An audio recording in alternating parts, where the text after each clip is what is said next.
Hello, I'm Regina McCann-Hess, President of Forge Wealth Management, and welcome to our Women in Wealth series. Today, we're going to be talking about identity theft, protecting your identity, what to know, what to do. One of the first things to think about is, what is identity theft? Well, basically, someone steals your personal information and uses it without your permission. And that can damage your finances, your credit history, and your reputation. So, how does identity theft happen?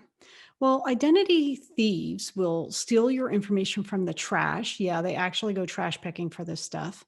They pretend to offer a job or a loan to trick you into giving them, your personal information.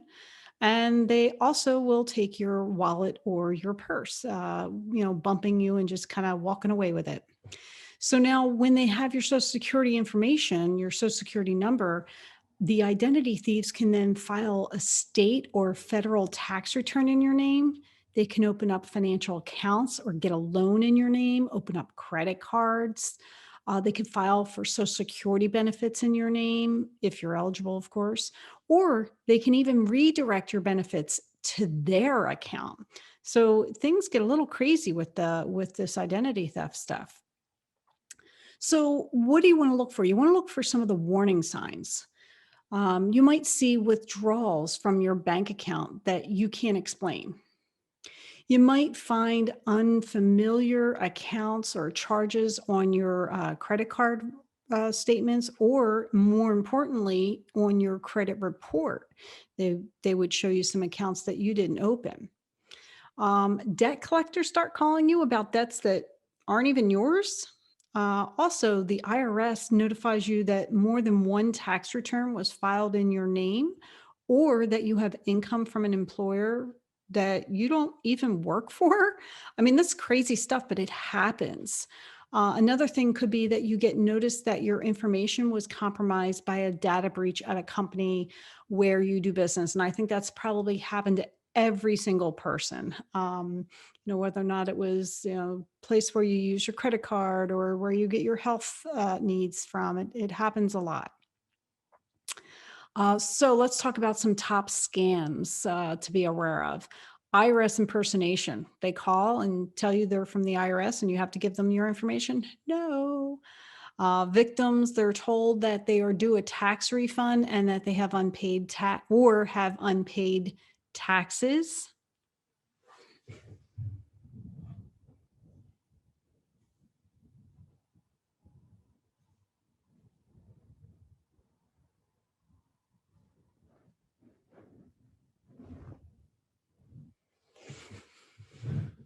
All right, let's talk about some top scams to be aware of today. IRS impersonation. Victims are told that they're due a tax refund or that they have unpaid taxes. The IRS will never initiate contact via a phone call, email, or through social media. So if somebody calls you saying they're from there, you can just hang right up. Even if it sounds really serious, it's not the IRS. The sweepstakes and lottery scams, that happens a lot as well. Victims are informed that they've won a financial prize, but they're required to advance payment of a fee to collect the winnings. Hello, big time scam. Grandparent scam. That has actually happened to a couple people I know. The scammers pose as the grandchildren and ask for money to solve an unexpected financial problem. Someone calls on behalf of the grandchild who is either, fictionally in jail or, or hospital or another country, and they ask for money to help them out. And of course, you have your tech support scam where a fake representative calls to fix a non existent computer issue with the goal of gaining remote access to your computer. Oh, that's really scary. How about Medicare scams? Scammers can pose as a Medicare representative to obtain your personal information, access to your prescription meds. Your cheap prescription drugs online are often bogus and counterfeit medications. So be really careful with that because that could possibly be part of the scam as well. So, what can we do to reduce your risk for identity theft? And that means protecting your personal information. The first thing that comes to mind is your social security number. Leave it home. Don't leave it in your wallet. Don't take it with you. Don't put it in your purse. Leave it home. Also, if someone asks you for your social security number, ask, why do you need it? How will it be used? How will you protect it? You don't have to give it. You can ask these questions. And if those answers aren't good enough, then don't give the social security number. Also, you want to protect your personal information. I already mentioned don't carry your social security card.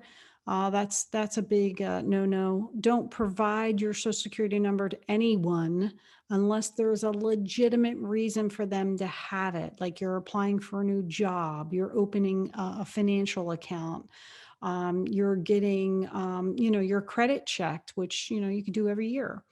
Also, don't provide personal information to anyone in response to an unsolicited request. Like if somebody calls you and asks you to verify yourself, no, I don't think so. How about also don't toss paperwork with your personal information in the trash. Instead, get a cross cut or a micro cut shredder. Shred everything before you put it out in recycling or trash so that the bad guys can't get it. Also, don't toss prescription bottles in the trash with labels on them. That they can get those as well with your information. And also, don't leave outgoing mail containing personal information in your mailbox for pickup. Also, my favorite, don't overshare on social media. Hey, I'm getting on a plane. I'm going to Europe. Well, nobody's going to Europe right now, but in normal times, I've seen people do that. And that's just an invitation for the bad guys to come in and steal. So, what can we do to protect your digital world? So, let's set up your computer to update the software automatically. Back up your files so you can recover if your computer is compromised.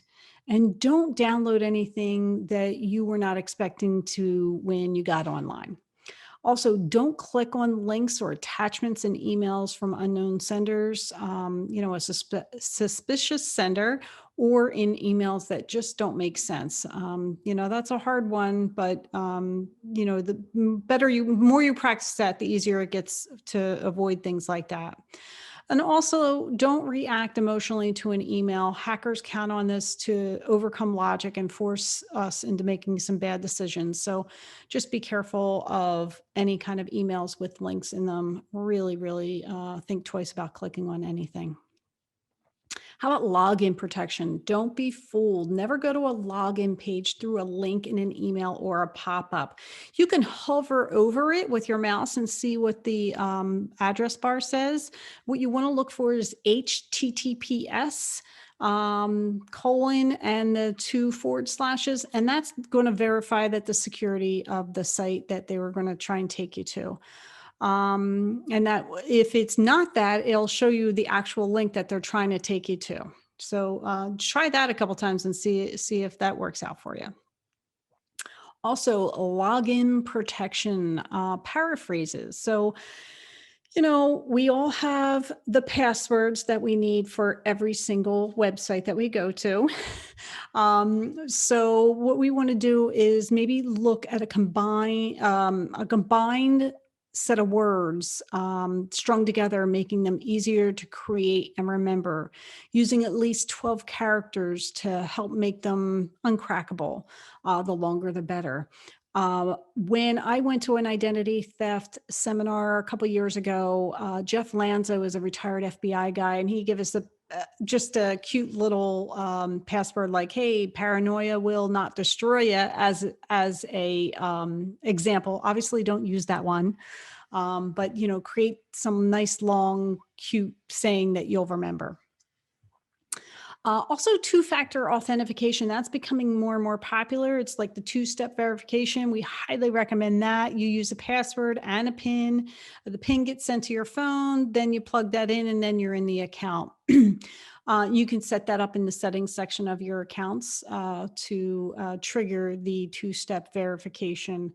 And that may also trigger if you go from a different computer or a different IP address, but not for every login. So that's actually a really good way to make sure you're in the right spot and nobody's stealing your access.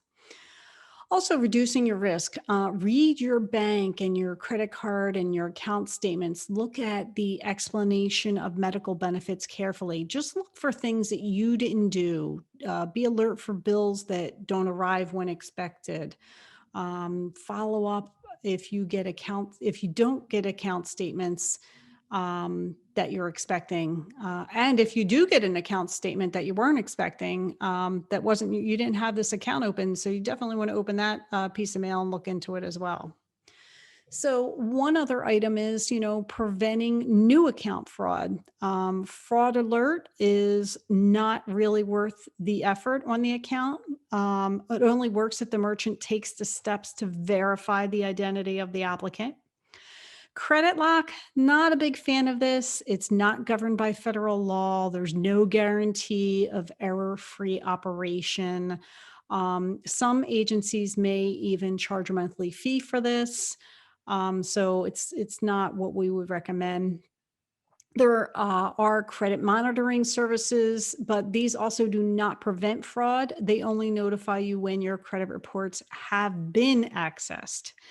The other option is credit freeze, and this is highly recommended. It's proven effective. And as of September back in 2018, it is now free to freeze your credit reports and to create freeze credit reports for minors in every state. And I actually have done that myself, and I have found it to be really, really helpful. So if my credit report's frozen, nobody can open an account using my information. So there you go. So see how that works for them. How about preventing fraud? Social Security benefits. If you're 62 or older and have not created your online Social Security account, you want to prevent the criminal from doing it before you. So you want to go to www.ssa.gov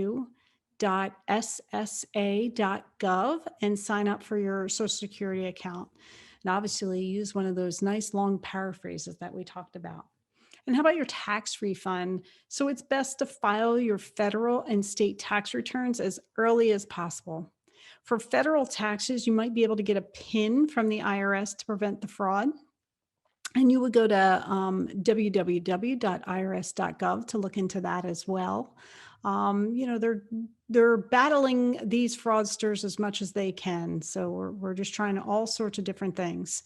Medical fraud is also an issue for a lot of people. So if a criminal uses your identity to receive medical services, it could create entries into your permanent medical record. So you want to check your health insurance statements carefully, and then notify providers or if you are a victim of identity theft.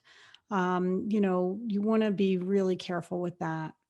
Also, things that you don't think about very often is title fraud. So, some criminals will use your identity to forge paperwork, which transfers your real estate into their name. It's not legitimate because it's based on fraudulent documents, but it is possible that they could sell your property before the fraud is discovered. That's a little scary. How about that one? So you want to just check with your county to see if, they offer any kind of automatic notification if there is a property record change to help you keep track of stuff like that. So what would you want to do? Recovering from identity theft is really easier when you have a plan, right? Just like everything, if you have a plan, it's a little bit easier. So if your identity is stolen, step one, you want to freeze all 4 credit reports via phone, mail, or online. Step two would be to contact local police to file a report. Then step 3, contact Social Security Administration's fraud hotline. Make sure they know as well. Step 4, contact the Internal Revenue Service. All right. Step 5, you want to notify any organization that has your money, including financial advisors. Step 6, you want to notify your medical insurance provider so that they know to lock down your medical insurance information as well. And then step 7, you want to review all recent account statements and report any suspicious transactions. Um, you know, just be clear, be cognizant, and beware, of course.